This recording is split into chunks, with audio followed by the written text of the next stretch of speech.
Bonjour à toutes, bonjour à tous. Dans les backstage, on m'a dit l'accueil sera chaleureux et la scène vraiment impressionnante. Je dois dire que ça dépasse toute mon imagination. Si je m'attendais aujourd'hui à faire un stand-up devant vous, je pense qu'il y en a beaucoup qui, là-haut, seraient fiers de cela. Alors moi, je m'appelle Éric Rousseau. J'ai plus l'habitude de parler de formation des matériaux composites ou des métaux en feuilles. Mais aujourd'hui, on m'a dit, le thème, c'est la fierté. La fierté, ce sentiment si intime et si difficile à exprimer. Alors pour essayer de pénétrer ce mystère, je vais, une fois n'est pas coutume, ouvrir quelques chapitres de ma vie personnelle. Ça fait 30 ans que j'écris des pages de l'histoire de la société Pinette et Medeco, société où on a fêté les 160 ans la semaine dernière. L'ensemble des équipes étaient fiers de présenter leur travail, de présenter leur environnement de travail, leur métier, à leurs familles, à leurs proches, à nos clients, à nos partenaires. Vous auriez pu voir cette fierté dans leurs yeux, dans leurs regards, quand leurs enfants s'approchaient d'eux, pour leur dire « c'est ça que tu fais papa, c'est ça que tu fais maman ». C'est ça la fierté. Alors moi, l'histoire avec cette entreprise, elle a commencé en juillet 1993. Je suis à la recherche d'une entreprise d'accueil pour une école d'ingénieurs par apprentissage. Je passe 6 heures un samedi matin devant l'équipe dirigeante à tenter de les convaincre de me faire confiance pour les 3 années à venir. Le plus drôle dans cette histoire, c'est qu'à midi, l'ensemble de ma famille m'attendait dans une salle des fêtes pour fêter mes fiançailles. Oui, je sais, ça se faisait encore à l'époque. Et donc, je suis arrivé avec plus de 2 heures de retard. Vous imaginez la tête, vous imaginez la scène. Mais j'avais le fameux sésame en poche. J'étais pris pour cette école d'ingénieurs par apprentissage. C'était le début de cette belle aventure avec cette entreprise. Pour être tout à fait honnête, je ne me souviens plus de l'après-midi, je ne me souviens encore moins de la soirée. Il semblerait que la fierté m'ait légèrement enivré. Alors oui, je suis fier de cette évolution, de l'apprentissage jusqu'à la direction d'une entreprise. Et je suis encore plus fier de le partager avec mon épouse qui, malgré toutes ses péripéties, est toujours avec moi. Alors je dois beaucoup à l'apprentissage. Ça m'a permis d'apprendre, d'aller sur le terrain, d'être au contact des sachants, les anciens comme on les appelle. Alors aujourd'hui, je suis fier de rendre à l'apprentissage ce qu'il m'a apporté en accueillant chaque année de nombreux jeunes, de nombreux apprentis dans tous les corps de métier. Pendant ces 3 années d'études, j'ai eu la chance d'avoir 2 parrains. Le premier, Denis Gauthier-Sauvagnac, qui était alors délégué général de l'UMM, et le deuxième, Guy Roux, célèbre entraîneur de la JOCR.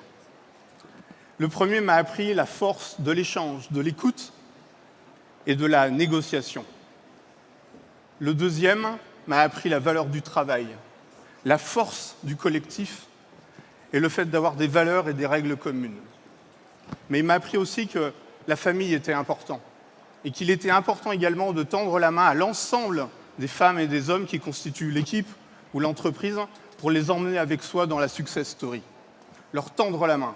Chaque personne peut apporter quelque chose à son niveau, à notre réussite, à la réussite de l'entreprise. Et je pense que la fierté, elle est encore plus forte. Elle relate beaucoup plus d'émotions quand elle est collective. Alors tendre la main, ça me fait penser à une anecdote. En 2016, je suis au Vietnam, on est en train de monter une usine de pneus pleins en caoutchouc. Un dimanche matin, pour me détendre, je décide d'aller faire une balade en vélo le long de la jungle, le long du Mékong. Pas forcément la meilleure idée que j'ai eue de la journée, je vous l'accorde. Et là, on est en pleine mousson. La pluie s'abat sur moi, mon téléphone est HS, plus de GPS, je suis perdu au milieu de nulle part. Je poursuis un petit peu le chemin et là, je vois une cabane en tôle ondulée.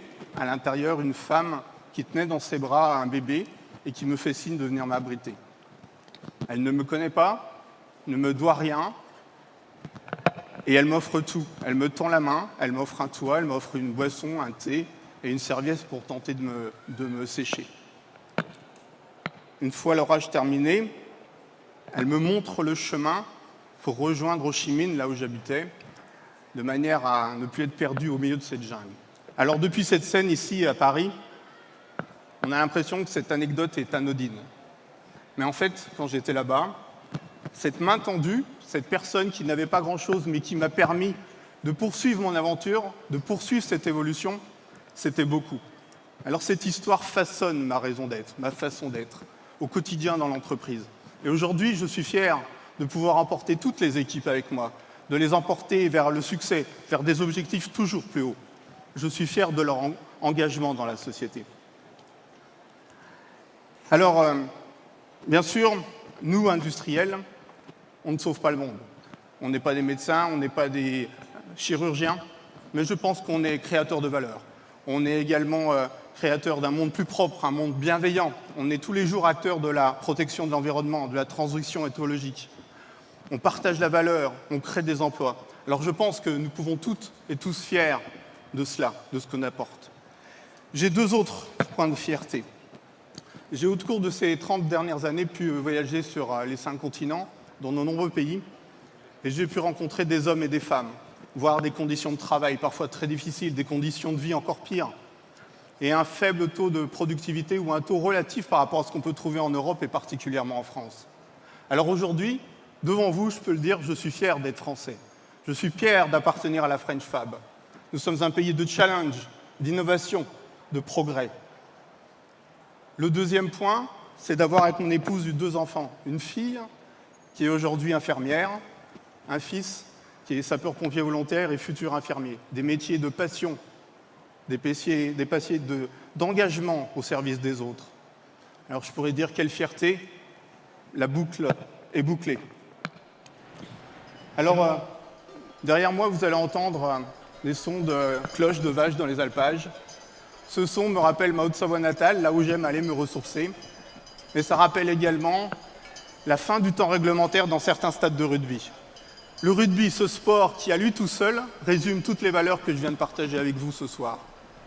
Alors, en ces temps de Coupe du Monde, j'ai envie de dire « Allez les Bleus !» et soyez tous et toutes fiers de vos équipes, de vos familles, de vos réussites, de vos rêves et de vos entreprises. Merci de votre écoute.